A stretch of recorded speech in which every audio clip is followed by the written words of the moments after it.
2월 7일 수요일 정봉주의 품격시대 두 번째 이슈로 들어가겠습니다. 강경화, 김희수, 김동연 세 후보자가 한꺼번에 인사청문회를 거쳤습니다. 예상했던 만큼 여야의 치열한 불꽃 공방이 벌어졌는데요. 전문가 세 분 모시고 말씀 나눠보도록 하겠습니다.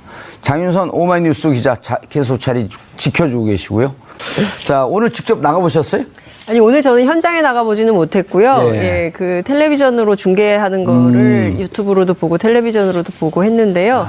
예, 오늘 슈퍼 수요일이라고 기자들 오늘 굉장히 바쁜 하루, 지금도 아마 마감 중인 기자들이 많이 있을 텐데,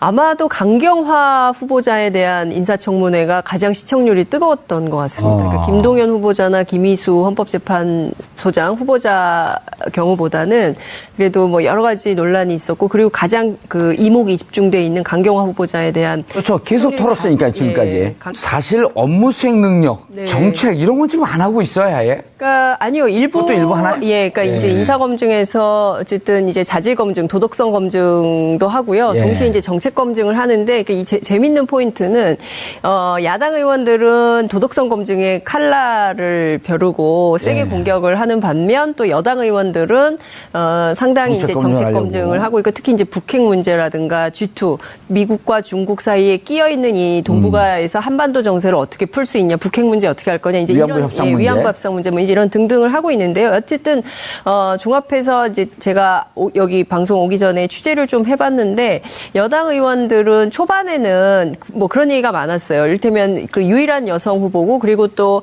한국에 오래 살지 않았고 주로 국제 무대에서 활동을 했었기 때문에 한국 정치 혹은 또 한국 관료사회에 굉장히 둔감할 것이다. 그래서 조직 장악이나 이런 게 굉장히 안 돼서 어려움이 있지 않을까라고 얘기하는 여당 의원들도 상당히 있었는데, 오늘 인사청문위원들한테 물어봤더니 만만치 않다. 그래서 대체로 무슨 얘기를 하냐면, 상당히 내공이 있고, 그리고 큰 인물이 될 것 같다. 뭐 이런 얘기를 하는 분들. 외교부에서 어쨌든 나가서 10년 살았지만, 외교부 그 공무원들도 아주 그냥 수시로 들락날락 하면서 외교부 공무원들과 교류가 많았을 거고, 외교부 내에서의 평가는 대단히 똑부러지게 일을 잘한다라고 하는 평가를 받았던 거 아니에요? 그러니까 외교부에 이제 좀 나뉘는데요. 이를테면 외교부의 북미 엘리트 집단 안에서는, 되겠냐라는 분위기가 있었다는 얘기. 되겠냐라고 하는 뒤에 가로가 있잖아요. 그렇죠. 내가 돼야 할 텐데. 그렇죠. 예, 뭐 이런 게 있고, 근데 전반적으로는 워낙 이제 평가가 좋은 게 워낙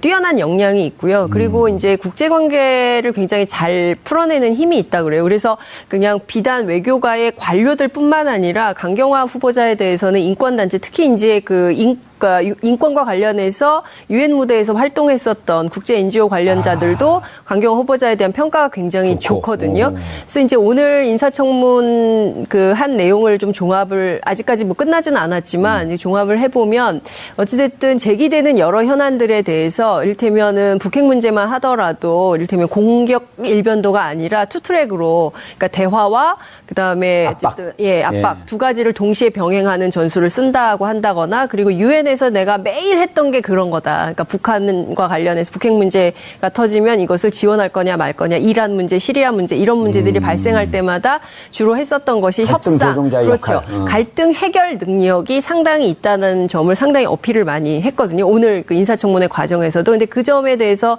여당 의원들에게는 상당히 많은 점수를 딴 것 같습니다. 예. 그런데 이제 한간에 본류하고는 조금 빗나간 거지만, 조대현 변호사님, 외교부 내에 이른바 이제 외시 출신들, 그 엘리트 메인 주류 라인에서 이거 비고시 출신이 들어오는 게 맞냐라고 하는 이런 아주 잘못된 고정관념, 그리고 기득 세력들의 자기 밥그릇 챙기려고 하는 것, 이런 것 때문에 외교부 내에서 강경화 후보자에 대한 이런 문제점 있는 것들이 흘러나온다라고 하는 것도 심심치 않게 좀 돌거든요. 명확하게 확인된 건 없습니다. 근데 다만 충분히 의심해 볼 수 있는 게, 외교관이라는 그 집단 자체도 그 소위 말하는 국민들 다 뭐 어느 정도는 알고 계시지만 라인이라는 게 있거든요. 뭐 어느 국가를 가는 뭐 대북 그렇죠. 라인, 뭐 예. 북미 라인이 뭐 힘이 제일 있고 뭐 이런 얘기들이 있거든요. 그러니까 그런 부분들이 뭐 국민들이 평균적인 지식 속에서도 지금 다 알고 인지하고 있는데 지금 전혀 외교 그 라인의 정통 라인을 안 따라간 사람이 지금 수장으로 오게 생겼거든요. 그러면 이런 견제 세력은 얼마든지 있을 거라는 게 충분히 추단이 되고요. 더더군다나 지금 뭐 뭔가 변화를 공직사에서는 변화를 주려고 하면 더 이제 좀 거세게 반발하는 경향이 있지 않습니까? 이런 것들을 볼 때 분명히 그런 게 어느 정도 설득력은 충분히 있다고 보여집니다. 예, 그리고 그분들이 뭐 이건 제가 한 얘기 아니라 전에 사무총장을 지낸 분이 자신의 별칭을 외교부 직원들은 다 기름장어입니다. 이렇게 하면서 외교부 직원들의 이런 이중성, 좀 이렇게 그 간사스러움, 막 이런 걸 얘기를 했었단 말이에요. 그러면 그분들이 근데 또 오늘 보니까 난 좀 이상한 게 그렇게 안 좋은 소문도 도는데 또 외교부 직원들이 대거 들어왔어요. 그렇죠. 그 박주선 그 비대위원장 다 나가라고 이게 지금 무슨 시위하는 거냐고. 없을 때는 남의 편, 힘 세지면 내 편, 뭐 이런 논리가 될 수가 있다는 걸 보여주는 거고요. 물론 이제 외교부 직원들을 비하하는 건 아니지만. 비하했어요. 그러니까 사무총장, 아니, 비하한 적 없겠습니다. 그러니까 저는 이제 그런 모습이 비춰질 수 있다는 걸 말씀드린 거고요. 그리고 아까 말씀드린 대로 지금 반기문 사무총장이 뭐 그런 얘기를 했다고 하지 않습니까? 다 유만이다. 얘기를 했다는 거는 그러니까 전부 다 기름장어다라고 평가를 했다는 것 자체는 본인이 보기에도 다 비슷하게 기름장어처럼 그 성향을 갖고 있는 거라고 보여지는 거니까. 아, 기름장어를 한자로 하면 유만이에요? 예, 그렇죠. 네. 많이, 장어만이? 장어만점. 장어만점입니다. 기름류에. 그럼 장어집 가서 만 주세요. 그러면 줘요? 이상한 말들을 쓰죠. 않을 겁니다. 그렇진 않잖아요. 예, 그렇죠. 만만 주세요. 그럼 장어 2마리 줍니까? 장어 수협을 양만 수협인가로 부릅니다. 양만 예, 수협. 양만 수협이라고 부릅니다. 아, 그쪽 출신이니까 잘 아시는구나. 저는 장어를 집에서 장어 기르진 사업도 하세요? 아, 양만 수협. 그런 거 좀 알려주시면서 얘기해. 우리 당황해갖고 유만? 그리고 기름 유자에 유자. 그 그러니까 장어만. 기름 장어가 되는 거죠. 그리고 유만인 거죠. 그러니까. 그래서 유만 선생이라고. 아, 유만 박지원 반 선생. 예. 유턴은 들어봤어도 유만은 못 들어봤다. 생각도 있고 그랬습니다. 아, 쇼트래블도 아, 유만. 아, 재밌네요. 우리 시청자분들도 다 잘 모르실 것 같은데, 그거. 아, 예.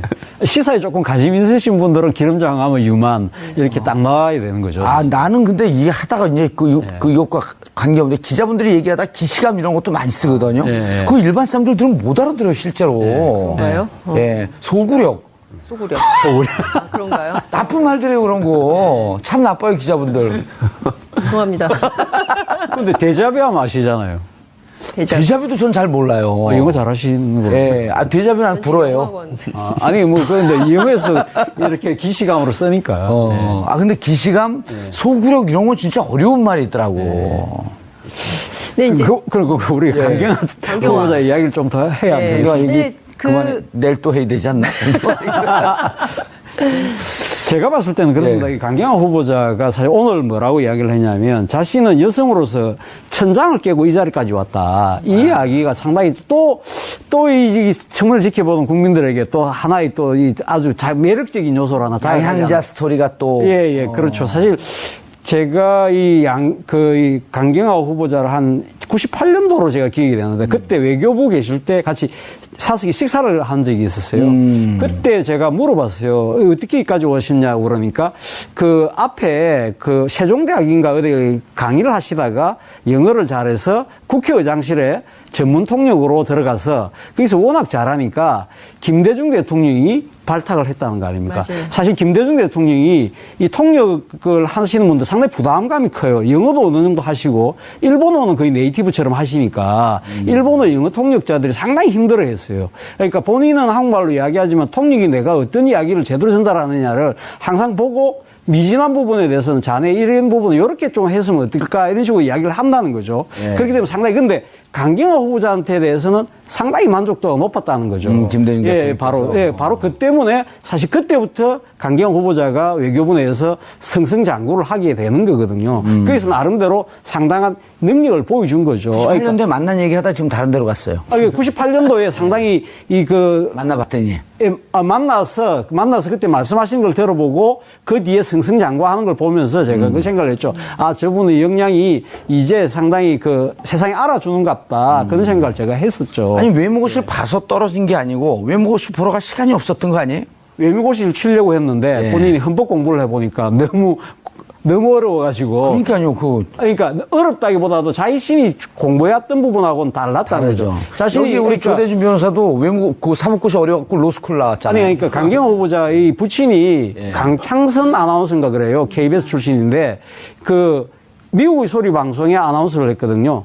그렇기 때문에 그때 당시에 미국에서 오래 살았기 때문에 미국에서 어느 정도 학창시를 지냈기 때문에 헌법이라는 부분을 공부하기가 쉽지는 않았던 것 같아요. 예. 그 때문에 아마 외시를 포기했다는 식으로 이야기를 하는 거 보니까 헌법은 좀 모른다 하더라도 여러 가지 뭐 이 한국을 둘러싼 여러 안보 현안, 외교 현안에 대해서 통역도 하고 거기에 대해서 몸을 담으면서 나름대로 상당히 터득한 것이 아닌가 생각이. 이제 왜 강경화 카드를 썼냐, 저는 이것도 좀 주목해 봐야 될 것 같거든요. 이를테면 인사청문 과정에서 불거진 수많은 문제 제기에 대한 답변, 뭐 의혹의 해명, 뭐 이런 것도 중요하지만 문재인 정부에서 강경화 카드를 왜 쓰려고 하는가도 좀 주목해서 봐야 되는데요. 뭐 여성이라는 점, 뭐 비외무고시 출신이라는 점, 뭐 이런 그런 개인사보다도 그러니까 앞으로 대한민국의 외교를 어느 방향으로 어떻게 가져갈 것인가를 보여주는 중요한 포석이라고 봐요. 그러니까 그동안의 외교부 장관, 국방부 장관, 그리고 이제 청와대 안보실장 그러면 오로지 북한 문제, 그리고 오로지 미국 의존적인 외교, 그리고 미국 중심적인 방식으로 했었는데 이제는 다변화하겠다는 의미가 있는 거 아니냐. 그러니까 이를테면은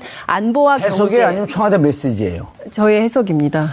아니면 설득력이 있어갖고. 아니, 왜냐하면, 그러니까 그런 게 굉장히, 뭐 취재도 하고 뭐 이런 건데요. 그러니까 중요한 것은 이를테면 경제와 안보를 투트랙으로 해서 이를테면은 미국 의존적으로, 그러니까 한 일극 중심이 아니라 다변화해서 중국도 그리고 러시아도 그리고 일본도 그리고 또 이제 아세안까지도 퍼뜨려서 그러니까 이를테면은 한 방향 중심이 아니라 다변화해서 대한민국의 어떤 그러니까 인권 강국으로서도 국제 무대에서도 우리가 알아주는 이런 수준 높은 외교를 펼치는 국가로서의 어떤 그 존재감, 그리고 또 이제 북핵 문제도 뭐 이제 그 압박 중심이 아니라 대화로 타협으로 새로운 남북 관계를 뚫어나가는 방향, 뭐 여러 가지를 좀 포인트를 잡고 본다는 측면이 있는 것이죠. 그리고 경제 비전도 남북 관계를 풀지 않으면 굉장히 어렵다라는 얘기를 많이 하지 않습니까? 그래서 이제 북방 경제의 중요성을 굉장히 강조하는데 그것을 풀어갈 수 있는 적임자가 강경하다, 이런 카드로 보고 있는 것이 아닌가, 이런 분석이 가능할 것 같습니다. 무척 저는 이해가 가고 설득력이 있는 게 실질적으로 이제 강경화 이번에 후보 장관 후보가 내정자가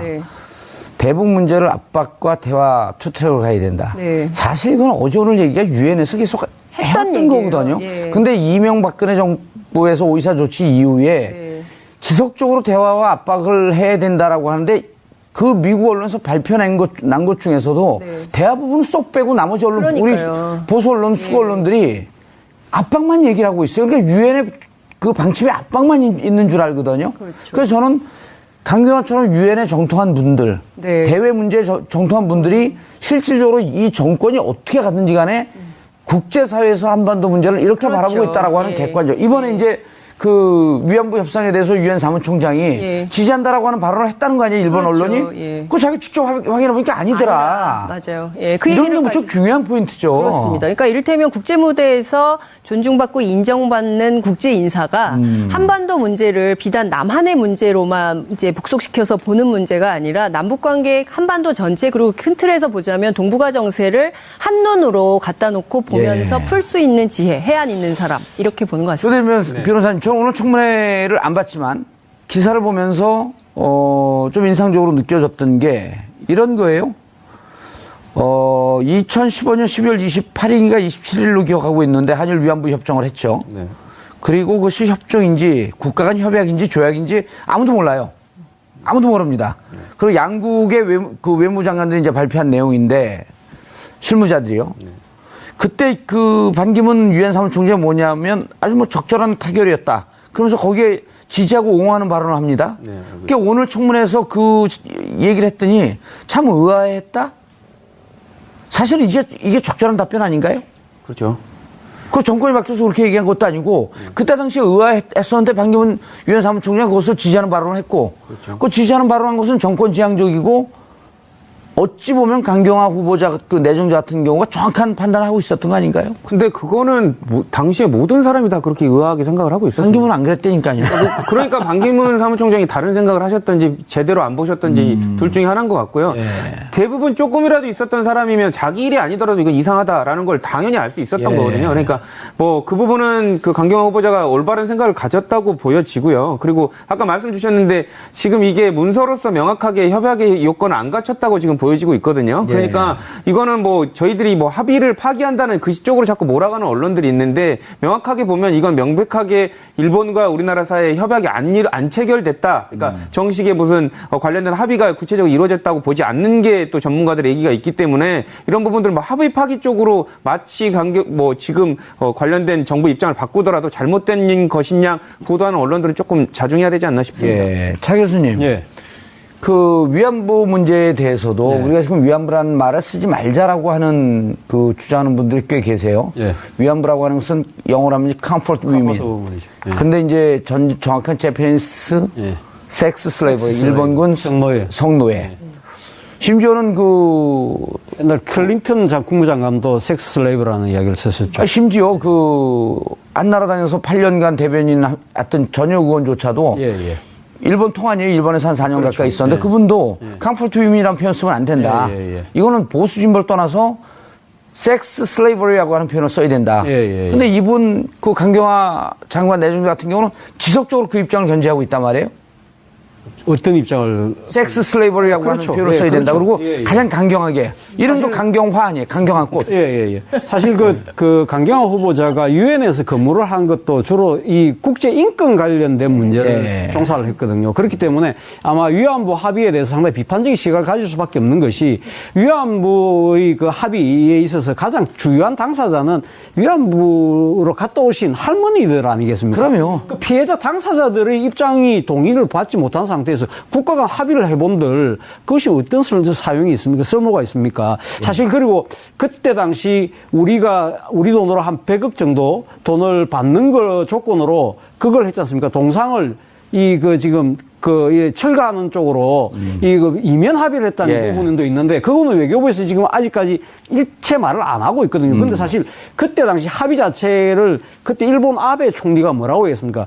불가역적이다. 이제는 한 번 합의하고 나면 더 이상 거론하지 마라. 이제 돌릴 수 없다. 근데 이거는 못을 박은 거다. 대못을 박은 거다고 지금 이야기한 부분이거든요. 근데 그 부분을 우리 외교부가 입도 뻥끗 못했다는 거죠. 그렇기 때문에 강경화 후보자가 만약에 외교부 장관이 된다면 어디서부터 잘못됐고 그 대못을 뽑아낼 수 있는 아마 조치를 취해야 되겠죠. 그런데 오늘 차재현 교수님 저하고 저녁에 소주 한잔 하러 가시죠. 왜요? 그리고 그 삼겹살 찍으러 갑시다. 결정했죠? 오늘 저하고 내린 결정은 최종적 불가역적 결정입니다. 일상생활에서 이 표현 씁니까? 그렇죠. 제가 좀 쓰죠? 황당하잖아요. 예. 최종적입니다. 이 결정은. 근데 불가역적입니다. 이 말 자체가 일본말이란 얘기예요. 그렇죠. 근데 문제는 그런 이야기를 들은 한국의 우리가 외교부. 예. 그러니까 나갔으면 그때 당시 박근혜 대통령 이야기 안 했잖아요. 예. 거기에 대해서 가차부차 말 없이 그냥 뭉개고 넘어갔다는 부분이 그게 문제라는 그리고 거죠. 강경화 외교부 장관이 되게 되면 바로 그 부분부터 손을 봐야 된다. 최종적 불가역적이라는 게 일본 표현이라는 거 처음 들었죠. 네. 예, 기자가 그런 거 아셔야죠. 죄송합니다. 하야하시겠어요? 네, 하야해야 될 것 같아요. 아니면 우리가 문어체로는 최종적이라는 표현을 씁니다. 근데 문어체로도 불가역적이라는 표현은 우리말에는 없어요. 네. 근데 일상적으로 야 오늘 최종 결정한 거야? 라는 표현은 있었지만 최종적 결정이라는 표현은 없어요. 문어에서는. 그렇죠. 구어에서는. 정의라는 말이 없죠. 구어에서는. 예. 그 말 자체가 일본 애들이 요구한 그 주장을 그대로 받아들였다는 거예요. 듣고 보니까 상당히 설득력이 있네요. 소구력이 있죠. 예, 그리고 그분들이 이건 제가 한 얘기가 아니라, 전에 사무총장을 지낸 분이 자신의 별칭을 외교부 직원들은 다 기름장어입니다. 이렇게 하면서 외교부 직원들의 이런 이중성, 좀 이렇게 간사스러움, 막 이런 걸 얘기를 했었단 말이에요. 그러면 그분들이, 근데 또 오늘 보니까 난 좀 이상한 게, 그렇게 안 좋은 소문도 도는데 또 외교부 직원들이 대거 들어왔어요. 그렇죠. 그 박주선 비대위원장 다 나가라고 이게 지금 무슨 시위하는 거냐고. 없을 때는 남의 편, 힘 세지면 내 편, 뭐 이런 논리가 될 수가 있다는 걸 보여주는 거고요. 물론 이제 외교부 직원들 비하하는 건 아니지만. 비하했어요. 그러니까 사무총장, 아니, 비하한 바가 없었습니다. 그러니까 저는 이제 그런 모습이 비춰질 수 있다는 걸 말씀드린 거고요. 그리고 아까 말씀드린 대로 지금 반기문 사무총장이 뭐 그런 얘기를 했다고 하지 않습니까? 다 유만이다. 얘기를 했다는 거는 그러니까 전부 다 기름장어다라고 평가를 했다는 것 자체는 본인이 보기에도 다 비슷하게 기름장어처럼 그 성향을 갖고 있는 거라고 보여지는 거니까. 아, 기름장어를 한자로 하면 유만이에요? 예, 그렇죠. 많이 장어만이? 장어만점. 장어만점입니다. 기름류에. 그럼 장어집 가서 만 주세요. 그러면 줘요? 이상한 말들을 쓰셔. 않을 겁니다. 그렇진 않잖아요. 예, 그렇죠. 만만 주세요. 그럼 장어 2마리 줍니까? 장어 수협을 양만 수협인가로 부릅니다. 양만 예, 수협. 양만 수협이라고 부릅니다. 아, 그쪽 출신이니까 잘 아시는구나. 저는 장어를 집에서 장어 기르진 사업도 하세요? 아, 양만 수협. 그런 거 좀 알려주시면서 얘기해. 우리 당황해갖고 유만? 그리고 기름 유자에 유자에. 그 그러니까 장어만. 기름 장어가 되는 거죠. 그리고 유만인 거죠. 그러니까. 그래서 유만 선생이라고. 아, 유만 박지원 반 대표가. 선생. 예. 유턴은 들어봤어도 유만은 못 들어봤다. 그랬습니다. 아, 쇼트래블도 아, 유만. 아, 재밌네. 우리 시청자분들도 다 잘 모르실 것 같은데, 그걸. 아, 예. 시사에 조금 관심 있으신 분들은 기름장 하면 유만 이렇게 딱 나와야 되는 거죠. 아, 나는 근데 이게 하다가 이제 그 이것과 관계없는데 기자분들이 얘기하다 기시감 이런 것도 많이 쓰거든요. 예. 그거 일반 사람들 들으면 못 알아들어요, 실제로. 그런가요? 예. 소구력. 소구력. 아, 그런가요? 나쁜 말들이에요, 그런 거. 참 나빠요, 기자분들. 죄송합니다. 근데 데자뷰 하면 아시잖아요. 데자뷰도 전 잘 몰라요. 영어 잘하시는 거. 예. 아, 데자뷰 난 부러워요. 아니, 뭐, 그런데 이용해서 이렇게 기시감으로 쓰니까. 예. 아, 근데 기시감, 소구력 이런 건 진짜 어려운 말이 있더라고. 네, 이제. 그리고 우리 강경한 후보자 이야기를 좀 더 해야 네. 돼요. 네, 그만해. 내일 또 해야 되지 않나? 제가 봤을 때는 그렇습니다. 네. 이 강경화 후보자가 사실 오늘 뭐라고 이야기를 했냐면 자신은 여성으로서 천장을 깨고 이 자리까지 왔다. 이 이야기가 상당히 또 이 청문을 지켜보는 국민들에게 또 하나의 또 이 아주 매력적인 요소로 하나 양향자 스토리가 또. 예, 그렇죠. 사실 제가 이 강경화 후보자를 한 98년도로 제가 기억이 되는데 그때 외교부 계실 때 같이 식사를 한 적이 있었어요.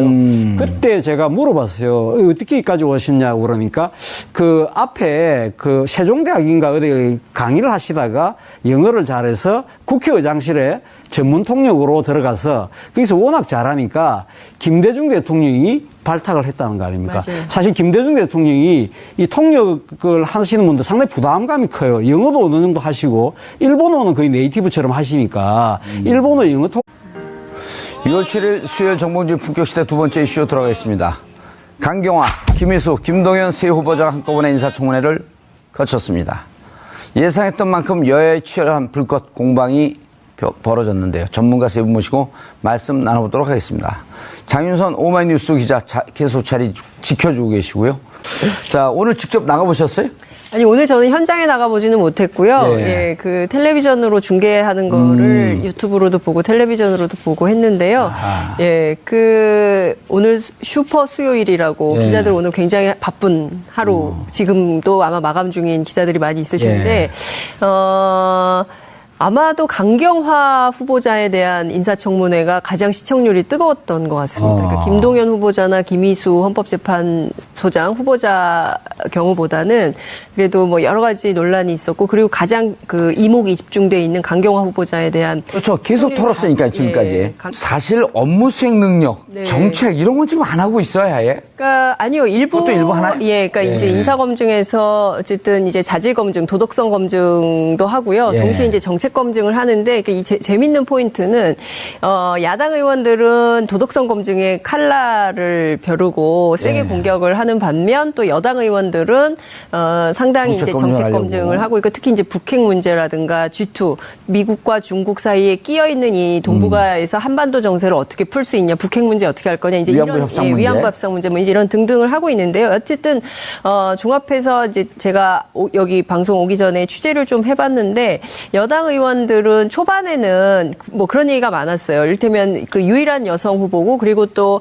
한국에 오래 살지 않았고 주로 국제 무대에서 활동을 했었기 때문에 한국 정치 혹은 또 한국 관료 사회에 굉장히 둔감할 것이다. 그래서 조직 장악이나 이런 게 굉장히 안 돼서 어려움이 있지 않을까라고 얘기하는 여당 의원들도 상당히 있었는데 오늘 인사청문 위원들한테 물어봤더니 만만치 않다. 그래서 대체로 무슨 얘기를 하냐면 상당히 내공이 있고 그리고 큰 인물이 될 것 같다. 뭐 이런 얘기를 하는 분들. 아니, 외교부에서 어쨌든 나가서 10년 살았지만 네. 외교부 그 공무원들도 그 아주 그냥 수시로 들락날락하면서 외교부 공무원들과 교류가 많았을 거고 네. 외교부 내에서의 평가는 대단히 똑부러지게 일을 잘한다라고 그렇죠. 하는 평가를 받았던 거 아니에요? 그러니까 외교부에 이제 좀 나뉘는데요. 이를테면 외교부의 북미 엘리트 집단 안에서는 되겠냐라는 분위기가 있었다는 얘기. 되겠냐라고 하는 뒤에 가로가 있잖아요. 그렇죠. 내가 돼야 할 텐데. 그렇죠.